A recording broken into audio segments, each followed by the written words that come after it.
ഞെട്ടിക്കുന്ന വാർത്തയാണിത്. ഈ സുജിത് ദാസ് എന്ന് പറയുന്ന എസ് പിയും MLAയും തമ്മിൽ നടത്തിയിരിക്കുന്ന ഫോൺ സംഭാഷണം കേട്ടാൽ 1 മിനിറ്റ് അയാളെ ഈ സർവീസിൽ വെച്ചുകൊണ്ടിരിക്കുക. 1 മിനിറ്റ് വെച്ചുകൊണ്ടിരിക്കുക.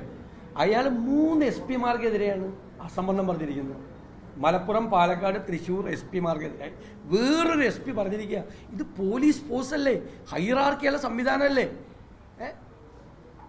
3 SP മാർക്കെതിരെ വൃത്തികെട്ട സംസാരം. ഒന്ന്. പിന്നെ അഡീഷണൽ DGPക്കെതിരായിട്ട് ഗുരുതരമായ ആരോപണം. അത് ഇയാളെ സൂചിപ്പിക്കാൻ വേണ്ടിയിട്ട് പറഞ്ഞതാണ്.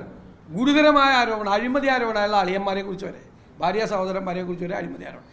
അങ്ങനെ പറഞ്ഞ ആളുടെ ഒരു സംഭാഷണം പുറത്തു വന്നിട്ട് അയാൾ ഇപ്പോഴും സർവീസിലുണ്ട്.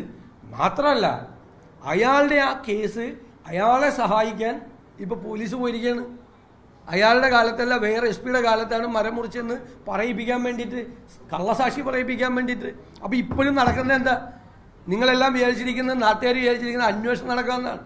അന്വേഷണം തെളിവുകൾ ഇല്ലാതാക്കാൻ വേണ്ടിയിട്ട് വേറൊരു വഴിക്ക് ശ്രമിച്ചുകൊണ്ടിരിക്കുന്നതിൻ്റെ ഏറ്റവും അവസാനത്തെ ഉദാഹരണമാണ് SP ഓഫീസിൻ്റെ അടുത്തുള്ള ഈ സ്ത്രീയുടെ വെളിപ്പെടുത്തൽ.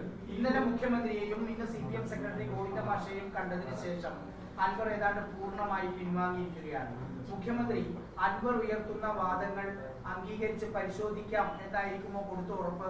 അതല്ല അനങ്ങാതിരിക്കണം എന്നായിരിക്കും? അല്ല, നമുക്ക് വളരെ കൃത്യമായിട്ടല്ല. അങ്ങോട്ട് പോയ ആളല്ലല്ലോ ഇങ്ങോട്ട് വന്നത്. ഇങ്ങോട്ട് വന്നത് ഏത് ഭീഷണിക്ക് വഴങ്ങിയിട്ടാണെന്ന് നമുക്കറിയില്ല. ADGP ഇയാൾക്കെതിരായിട്ട് ഗുരുതരമായ ആരോപണം, കൊലപാതകം, 2 കൊലപാതകം ഉൾപ്പെടെയുള്ള ആരോപണം ഉന്നയിച്ചിട്ട് മുഖ്യമന്ത്രിയെ കണ്ട് പുറത്തു വന്നിട്ട് പറയാണ് ഈ ADGPയെ മാറ്റണമെന്നൊന്നും ഞാൻ പറഞ്ഞിട്ടില്ല.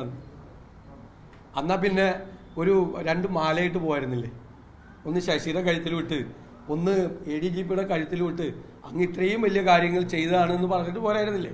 അതായത് കുറച്ചുകൂടി എളുപ്പം. ഈ കൂടിക്കാഴ്ചയുമായി ബന്ധപ്പെട്ട ഒരു കാര്യം കൂടി, അതായത് കൂടിക്കാഴ്ചയാണ് പ്രധാനപ്പെട്ട വിഷയം. അദ്ദേഹം ഈ കൂടിക്കാഴ്ച നടത്തുന്നതിനോട് ഏതെങ്കിലും മറ്റാരെങ്കിലും അദ്ദേഹത്തിനുമായിട്ട് സംസാരിക്കുകയോ അല്ലെങ്കിൽ മറ്റൊരു കൂടിക്കാഴ്ച? ഒരു ഇടനിലക്കാരൻ, തിരുവനന്തപുരം ജില്ലയിലുള്ള അറിയപ്പെടുന്ന ഒരു RSS നേതാവ് ഇടനിലക്കാരനായി നിന്നുകൊണ്ടാണ് ഇവരെ തമ്മിൽ കൂട്ടിമുടിച്ചത്. ഒരാൾ വേണമല്ലോ, ആണല്ലോ. അദ്ദേഹം ആ കൂടിക്കാഴ്ചയുടെ ഭാഗമായതുമില്ല. അല്ലല്ല, ഇല്ല, അദ്ദേഹം ഇടനിലക്കാരനായിരുന്നു.